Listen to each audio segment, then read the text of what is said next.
What's good, everybody? It is April 30th, 2025. My name is Kenny Kams, and this is The Black Show.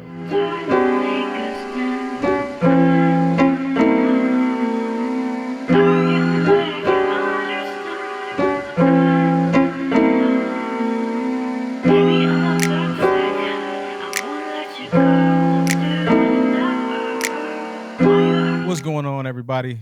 It's been a real interesting day, man. Like it's been an off vibe all day today, which always makes me nervous, man. Because usually, like, I remember the vibe I had when 9/11 happened. I be remembering the energy, like, and it's like a weird energy. So everybody be careful and all that. But I want to start this episode talking about Giannis. Something that I said, if you go back in the podcast, and I know people hate and they get annoyed when people be like, well, I told you. I don't care because I have been saying this since last year. That's why I stopped being a Bucks fan and switched over back to my home team, the Knicks, that I've been a fan of most of my life. I was a Giannis fan. But I said about a year ago, I was like, this is like watching a bad breakup happen that one side doesn't understand they're getting broken up with. And for the last like year and a half, 2 years, see, people don't think it's conspiracies and stuff like that. That's what's it's crazy to me in life that people don't think conspiracies exist when it's a word for conspiracy. And in the media, they have wanted Giannis since Giannis has turned into Giannis. They have been trying to get Giannis to a major market. He has wanted to stay and play with one team for his whole career, but the league wants him to go to a major market. Why? Because he'll make so much more money there. So much more. It's so much his star level will rise exponentially if he's in LA or if he's in Miami or if he's in New York. Even Atlanta, I think, will rise. Like, and everybody knows this. Everybody knows this. And Giannis has kind of bit the bullet for, you know, like us as people from Milwaukee. He's bit the bullet and stayed and built the team. And I respect. That's why I don't have any ill will towards Giannis or like ill feelings towards Giannis at all. I actually appreciate all Giannis has done for that city. But a year ago, I said once they traded Drew, I was like, it's time to get Middleton out. Go get Jordan Poole, who had his best year since he left the Golden State Warriors. I said trade Giannis and go get Jalen Green from the Houston Rockets, and you can probably get the big white guy they got too. You could have probably packaged both of them and a pick for Giannis. And then I said draft Zach Edey. How was that looking? And on the Facebook, I was getting called crazy. Like, that's stupid. That's a crazy. Like, what? How does that look right now? If we had Jordan Poole, Dame would still be there. Even if we had a deal Dame or Middleton, one of them was going to be gone. So I would have probably, if we got Poole, I would have kept Middleton and let Dame go for Jordan Poole. Traded Giannis for is this I can't think of the kid's name. He's the Rockets forward. He's really really good. Zangoon or whatever y'all know what I'm talking about. Him and Jalen Green and a pick, and then draft Zach Edey to back up Brooke Lopez. And I was getting called crazy for that. That's why I say Bucks fans they're gonna be burning Giannis's jersey.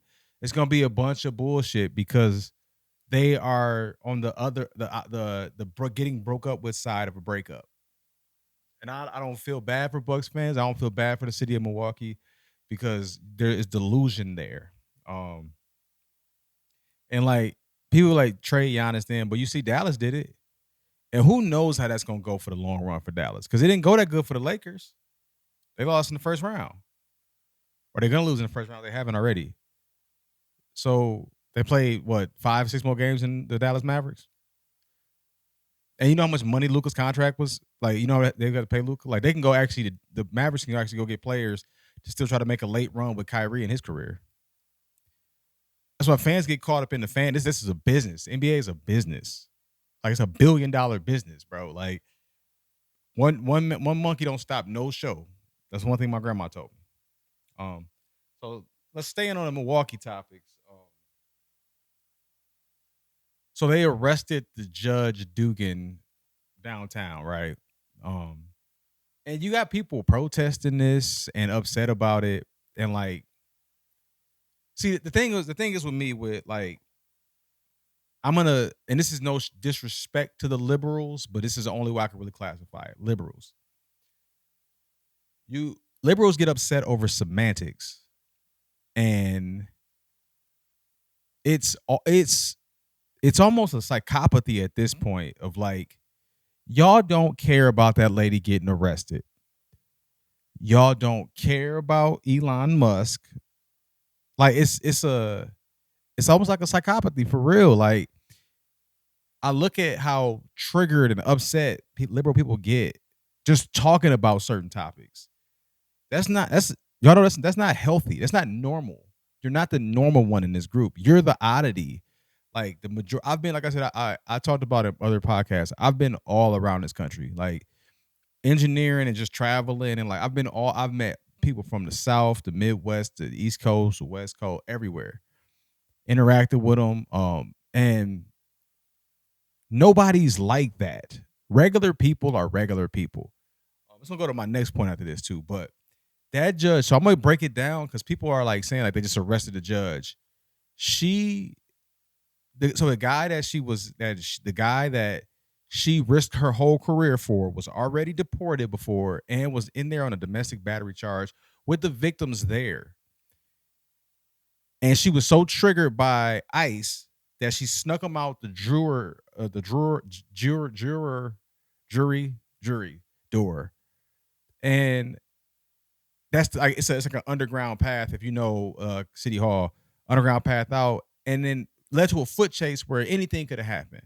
So you put in a position where that guy could have got shot, like, you know what I mean? So he get killed rather than deported. I'd rather get deported than get killed. And people saying that's like she's in the right for it. It's crazy to me that like one side, well, both sides do this now too, because I see it on the right too.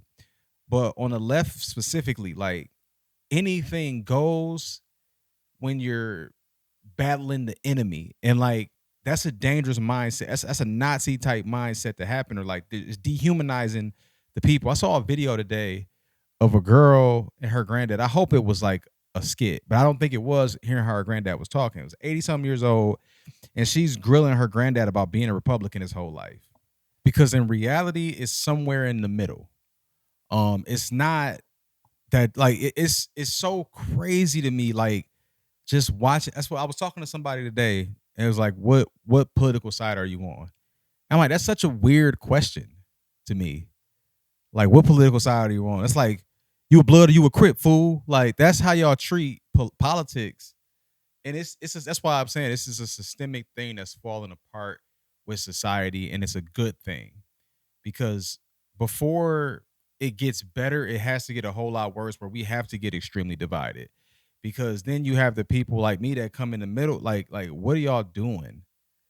Like I know people that haven't spoke to me because I said COVID came from a lab, and I said it was a bio weapon, and then I said the jab wouldn't was not good for you and don't take it. I said like I said all this, and it's all on record. That's the part where I'm like, I know I'm on the right side of history. That now that information comes out, and then the thing is, it was something that Jimmy Dore said. So I don't want to like act like I made this up, but I can forgive them for being wrong about COVID. The people can never that treat me or look at me some kind of way. They can never forgive me for being right. And what I realize is it comes down to a lack of respect. Like a lot of liberals that went to college and like they think that they're better, inherently better people than the other side. Um, it's the Israelis do the same thing. I'm not going to get specific on it, but the same exact thing of like people from that culture. I'm gonna talk lightly, so you know my channel's just starting to get going now. So, and thank we have 800 subscribers now. I'm back posting more videos, so let's get the count up, like, comment, subscribe, all that. But that specific culture thinks that they're better than all other cultures, and black people have this real bad too, to where we think that we're always right. And what I realize it is because it's the cultures that are dominated by women and I'm not sexist or anything like that. Coaches that are dominated by women usually have no accountability or no truth. Corey Holcomb was talking about it today too, this morning, and I think that's what it is, because I look at like how I've never really had anybody on the right be racist or prejudiced to me. Usually they like, once they talk to me, they like, oh, he got some sense, and then they really cool with me. I play bags for a bar in my town. I live in a small town now. I moved to a small town, and I play bags for a bar here. Cornhole, for people that don't, that's not Milwaukee, but or Wisconsin, but bags cornhole. And I'm in there with like 60-year-old white guys that are probably conservative, and we cool. We just drink beers and chop it up, talk about sports. We talk about the stuff we have in common. We don't look for the stuff that we have opposite. And that's how I realized why relationships aren't working. Why it's like it's so on the surface level that it has to being done on purpose. It has to be somebody pushing this intent. You know what I mean? Because it's too much going on to believe that nah, all this is just happening. This is how people are. And we all know what group we're doing, and you can't talk about them on here. Your channel will get taken, so I won't. But I do want to say we need to start getting off the internet. Before here, I got home from work. I came and then came home. My boy hit me. He was like, "Bro, let's go to the park and get some shots up." So I went to the park, got some shots up, start getting out and talking to people and being around people. The people that are trying to ruin the world, they want everybody separated in their little cubby, in their little apartment, not talking to nobody. Get out and interact with the world in real time, not on the internet. The younger kids are starting to get it now. They're starting to get over the internet. That's why I'm like, everything is it's flow to us, ebb and flow. So I'm like, all right, we at the peak of it. Really can't get no worse besides getting pushed off the side of the cliff. You know what I mean? Where we at right now. So we either going off the side of the cliff or we're gonna turn around and start going back the other way. So either way, I'm kind of ready for it, prepared for it. But like, I think that if more people took that approach of like, okay, well, stuff seems kind of bad now, but if y'all around the younger generation, I work with the younger generation. So if y'all around the younger generation and see how positive they are and see how delusional they are in a good way, where they're not jaded like everybody else in the world, it's cool to see. I wish we wouldn't push all of this stuff on them, all the topics, y'all know, all the topics, and let them figure that out. And I'm not saying there's no place for that. I'm just saying it's not it's overplaced where it's at now. Like, let the kids figure that out on their own. Like, because it leaves room for like predators and stuff and people to have like ill intent to do bad things. So um, the last topic I want to talk about is Bill Belichick's girlfriend, dude. I watched that interview, and like, I do not say this to disparage my ex at all. So I just want to put that out first, because I don't want to, it's not the exact same situation, but I've had those same eyes looking at my girl because she's crazy. And I see that she's crazy. And I know that she's crazy. So somebody needs to save Bill Belichick. For real.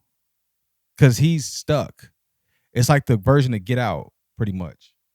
And it's really no way to come back from that besides like it all falling apart. And I feel bad for him because it's gonna end ugly for him. All that's gonna end terrible. She's like, what was the girl, the Amber Heard? Like, she gives Amber Heard vibes. And I'm looking like she's clearly a handler of some sort from somewhere for some organization. Same shit that happened to Shannon Sharp. That was a handle situation. He was targeted. And that's why they won't say where they actually met at, because he apparently, Shannon Sharp allegedly met her when she was 17 at a Diddy party. So these people are plants. It's honey traps. They're put on them. And what do they have on Bill Belichick? Because why is he going for this? The way he coached and the way his demeanor was like, why is he going for this? You know what I mean? It's weird, right? It doesn't make sense. And like, the thing that people need to start understanding more, I stopped saying like, oh, that's weird, because it's not weird. If something doesn't make sense that's supposed to make sense, it's something sketchy going on. And people can be like, all right, you're a conspiracy theorist, or you're like, nope, that's how the world works. And at this point, I don't even feel like people that, all right, so chemtrails, now we know they're real. 9/11. We already know what happened there. 2018, 2019, 2020, that situation. We know what happened there. So obviously the track record for the conspiracy theorists are the Yankees to the Milwaukee Brewers right now. Championships I'm talking about. Like we won most, we were early on everything. We were right about everything. So please start to listen or don't. Like that's why I stopped talking to people. I don't give people advice no more. I just live my life now, make my little content, do my job. I don't give people advice. I don't do no consulting for nobody no more. I stopped it completely because I'm like, people will. This is the one. All right, I'm gonna end it on this. And it kind of goes back to that when I said I can forgive people for how they treated me during the COVID time and all of that, but they'll never forgive me for being right about COVID ever. They'll never forgive me for that. And that's how I feel about a lot of different stuff of like people will never forgive you if what you said worked and they didn't do it and now they feel bad. They'll blame you instead of themselves because what you said was what they should have did and they didn't do it and not in the situation they're in. They're gonna blame you, not themselves. And that's the part I realized with relationships, with friendships, with like relationships with family members. Like if you say like if you give advice and it's good advice and they should have did it and it would have worked for them, but or if you giving them good leadership and then they don't and they stray from it, they don't know what leadership is, so they say they don't trust your leadership, and then they in the situations they in, the reason why they'll never forgive you is because they can't come to grips with themselves that they made that mistake and you were right. I realized there was a lot of people in my life that thought I was an idiot, thought I was just talking bullshit. And then when everything that a lot of not everything, a lot of the stuff that I was talking about started coming to the mainstream, then they thought I was even more crazy. And then now it's like a common knowledge, a lot of stuff I've been saying for the last like 10, 15 years. I remember having a conversation about aliens with one of our college friends, and he was like, "No," I'm like, "Bro, you can't." I was basically saying the type of stuff that Terrence Howard said, like you can't base it off of a corrupt science. Like none of the stuff that we have been taught in school is like probably like 2 or 3% of it is actually 100% accurate. Everything else is interpretation in there. So and when I'm at that level, I'm like, oh, all this is bullshit then, right? So I'm happy, man. I'm happy. I'm okay with whatever way the world goes. I decided I'm a gray pill. I name it gray pill. Or I'm an orange pill myself. I'm an orange pill myself, and I can see everything that's going on. Orange pill for me is like I'm looking at the world as like an alien looking down, but I'm also getting the chance to like interface with my player. So I'm like I'm just doing like side quests now. I'm not focused on the big mission. I'm like side questing it out to see what happens. And then eventually I'll get married and have some kids and go same mission. But right now I'm side questing it because I'm like, I don't know if this game is gonna get rebooted or if this is the end of the game. So we shall see. India and Pakistan going at it, y'all. That's a scary one. Pakistan has a nuke first kind of policy, so we'll see. But all right, I'm out of here, y'all. That's the Black Show. Kenny Kamz. I'm out. Pete, like, comment, subscribe for me. If you're still here, like, comment, and subscribe for me. We almost to 1,000. I'm almost monetized, bro. So come on now, help a brother out. Just fluent from Cali, you know I hate. Kinda glad we ain't make it. I may have dropped the ball, but don't go chase it. But take a shot, cause I'm probably with it.